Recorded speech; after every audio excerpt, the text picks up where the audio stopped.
Gente, tudo bem? Hoje eu vim falar de um assunto que talvez possa ser do interesse de algumas pessoas que também tenham vontade de fazer um intercâmbio. E eu vou aproveitar e contar um pouco da minha experiência com o visto australiano. Nossa senhora, que trem difícil, gente do céu. Tava quase infartando. Mas vamos às explicações. Bom, eu vou, como eu já tinha dito aqui, estudar na Austrália. A princípio, eu fechei um curso de inglês mesmo, não é nenhum curso de especificação. Curso de inglês, quero aprender a falar inglês. E eu fechei um curso pelo período de 8 meses. Então, eu embarco agora, semana que vem. E eu fico lá até o final de setembro, se eu não renovar, né? Então, tá. Então, assim, para todo mundo que quer tirar visto, se você for ficar no país por mais que 12 semanas, 3 meses... Eu não sei não, tá? Mas faz as contas aí. Se você quer ficar mais que 12 semanas, 14 semanas na verdade, você precisa ter um visto australiano de estudante. Caso não, você pode entrar no país com um visto de turista. Eu vou explicar sobre o visto de estudante, tá? E superficialmente eu até falo sobre o visto de turista, mas sem grandes detalhes, porque eu não sei. Então tá. O visto de estudante, você tem que pagar uma taxa inicialmente de 550 dólares. Aprove ou não aprove, meu filho, você tem que pagar a taxa. Antes de qualquer coisa, de dar entrada no seu visto, você já tem que ter fechado a sua escola, o seu seguro-saúde e o seu seguro-viagem. Então tudo isso você fecha com uma agência de intercâmbio. E depois que você já fez tudo isso, já definiu a sua escola e você já tem todo o certificado, todo o documento certinho de que você vai lá, que dia que você vai entrar, nananã, aí você dá a entrada no seu visto. Lembrando que você deve dar entrada no seu visto pelo menos 60 dias úteis antes do seu embarque. Porque o povo da embaixada é assim, eles demoram, nossa, demora pra caramba, e aí você vai ter que ficar esperando. No meu caso, e só... Dá um detalhe, quando vocês forem escolher a escola, pesquisem bem a respeito da escola que vocês querem ir. Por quê? Porque a embaixada australiana leva em consideração a qualidade e o nível da escola para aprovar o seu visto ou não. Então, por exemplo, um australiano quer estudar na escola da esquina, tudo bem, porque ele já é um australiano. Agora, você é um estrangeiro indo para lá, então você tem que escolher alguma coisa boa, senão na cabeça do povo da embaixada, eles acham que você escolheu qualquer coisa mais barata só para poder entrar no país e viver no país e nunca mais sair de lá. E eles querem mesmo que você vá embora, então... Sim, quando for escolher, pesquisa bem, escolhe uma escola decente. Eu escolhi a Elsis. A Elsis tem em Brisbane, que é na cidade que eu vou ficar, tem Sydney, tem Melbourne, tem em várias cidades. Então, se eventualmente eu quiser trocar de cidade lá na Austrália, eu posso trocar também, porque a minha escola tem em outras cidades. Tá, então escolhe uma escola legal e a partir do momento que você pagou tudo direitinho lá pra sua agência de intercâmbio, eles ligam para a escola e solicitam o seu certificado de matrícula, que é o COI. E através desse COI, que é um número, um código, que aí você consegue dar entrada no visto. Então, com isso, eles já dão entrada, lembrando que você tem que ter um seguro-saúde, senão você também não consegue, tá?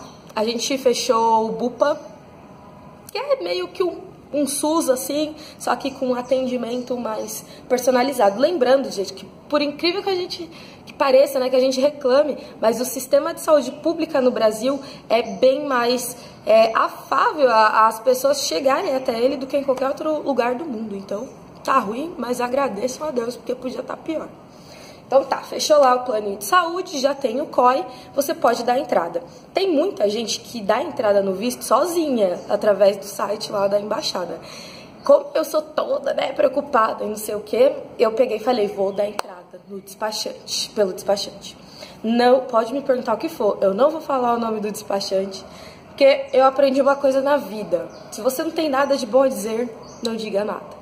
Então assim, eu tive algumas experiências ruins com o despachante, que me deixaram muito preocupada e, gente, meu visto saiu ontem, faltando 13 dias para eu embarcar.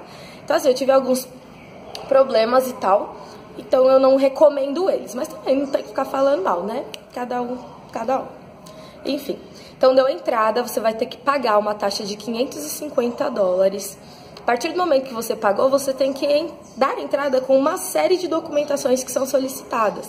Vou dar algum exemplo aqui, talvez falta algumas, mas no site da Embaixada Australiana, vou depois deixar aqui embaixo, vocês têm toda a relação dos documentos que são necessários. Então, assim, pelo tempo que você for ficar, vai variar o seu tipo de visto. Nem eu sei dizer qual que é o tipo do meu visto. Eu sei que o meu visto é de estudante alguma coisa.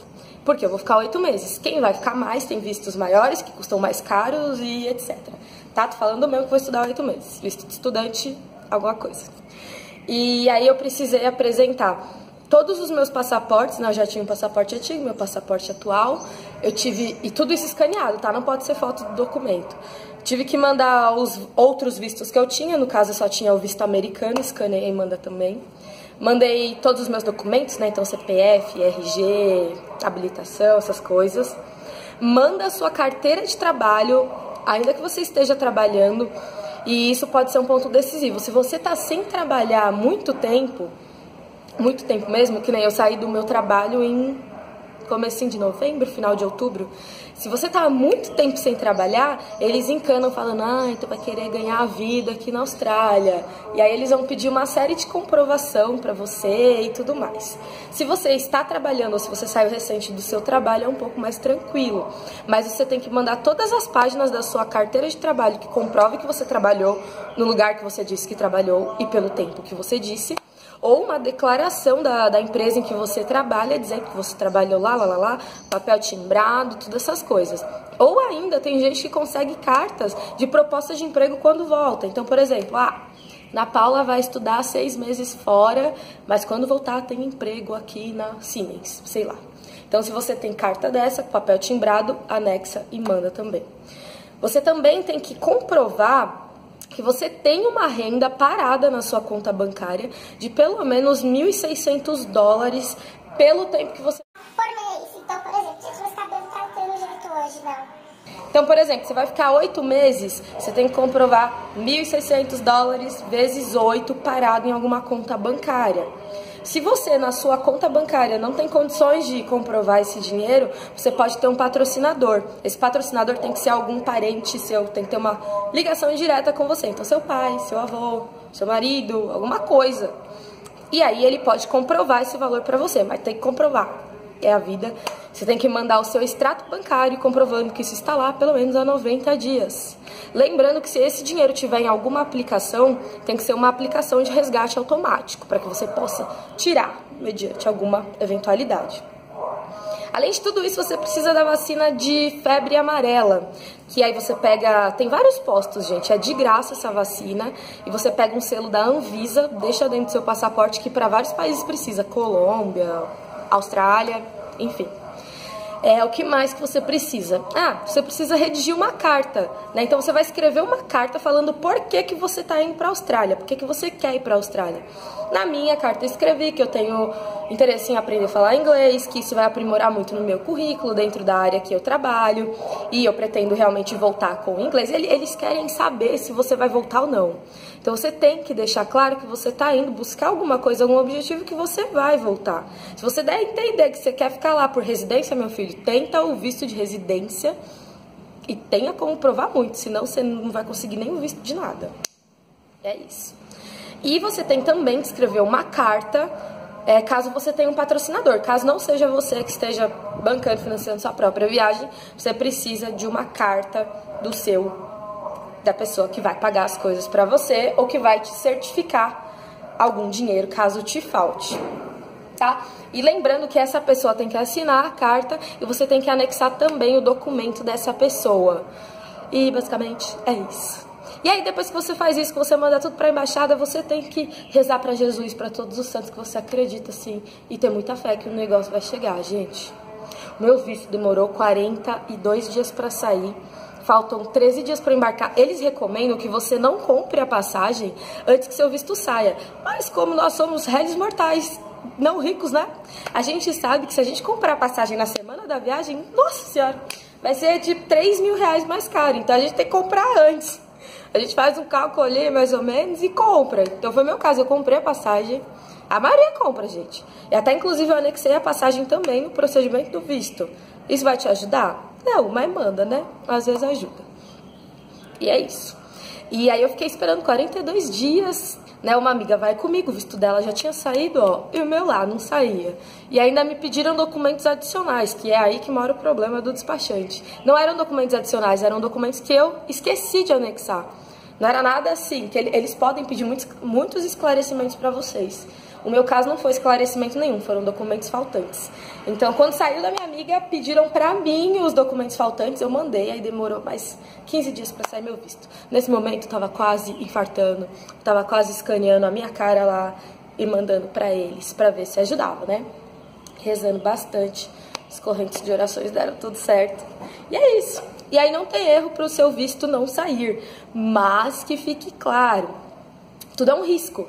Então, quando eles entendem que vocês não têm vínculos o suficientes no país, então assim, se você tem imóvel, se você tem essas coisas, vai mandando os comprovantes, que eles querem entender que você está realmente vinculado ao Brasil, que você vai voltar.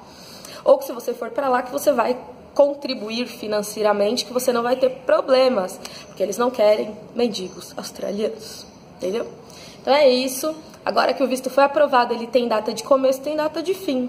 Né? Então eu começo a estudar na primeira semana de fevereiro e eu acabo, não sei que dia que eu acabo não, mas o dia que eu tenho que voltar, estar de volta no Brasil é dia 18 de setembro, caso eu não renove.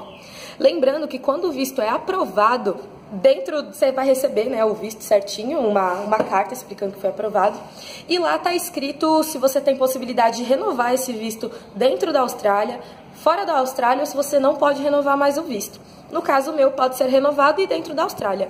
Então, se de repente eu estiver lá, estiver curtindo, estiver gostando, mas, nossa, quero fazer outro curso, eu posso renovar através da embaixada lá na Austrália diretamente. Eu não preciso voltar no Brasil para fazer todo esse trâmite novamente. Certo? Bom, então eu espero ter pelo menos dado uma luz pra galera que quer tirar visto, que tem dúvida e tudo mais. Mas se vocês tiverem mais alguma pergunta também, por favor, manda aqui pra mim, que eu vou tentando responder pra ajudar. E agora é só esperar e torcer e morrer de saudade do meu papai. E é isso, tá bom? Um beijo pra vocês.